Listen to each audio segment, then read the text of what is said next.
My grandma. Yeah, and she's kind of roped me into the whole Javelina athletics family.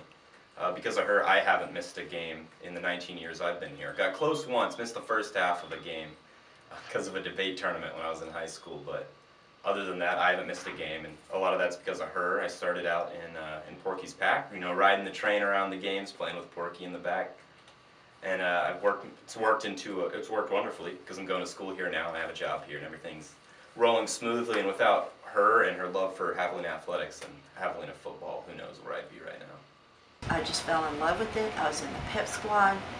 I just loved the contact. Just loved it. And we played it. I played in all the Powder Puff games that we had in high school, and I did very well on a music test in the fifth grade at Toloso. And so well, and I'm just not bragging, just telling you fact, so well that the head band director from the high school came to speak to Mother and Daddy about me being in the band. And my daddy called me Blondie. He said, well, Blondie, what do you want to do? I said, I want to be in a pep squad, Daddy. She hasn't missed a game since the 1969 season, so she's a super fan. She's about as big as they come. She has a room in her house stuffed with memorabilia from when she was living in Alice, going to Coyote football games.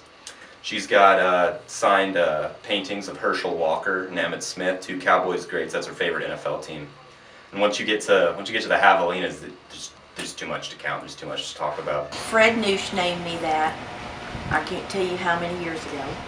I did not know Fred had named me that until, and again, I can't tell you the year.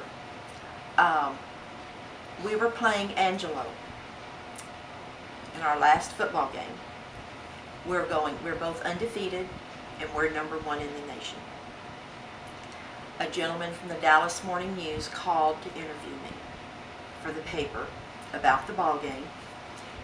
Fred gave him 3 people's names, and I was one of them. And the guy said, well, Fred Noosh said that you're known as Momma Hog. And I went, what? That's how I found out. From a reporter in the Dallas Morning News. And Fred thought I was going to be mad at him, and I said that's the highest honor I can think of. And it has just stuck. I'm very proud of our Javelinas, and we are known throughout the state, or throughout the nation. And what traveling I've done, a couple of Easters ago, Logan and my daughter and son-in-law, we went to Washington D.C. for Easter. I carried one of my Javelina bags, and I had this man from California check. Said, "What is that?"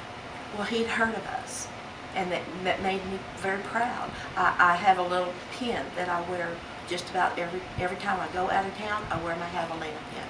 I'm very proud to promote Javelina athletics because I think they're the best. How important is Javelina football to Momma Hog? Incredibly important. Without that, who knows where she'd be right now. It's probably the biggest thing in her life except for her family. I'm in my seat by 5:30.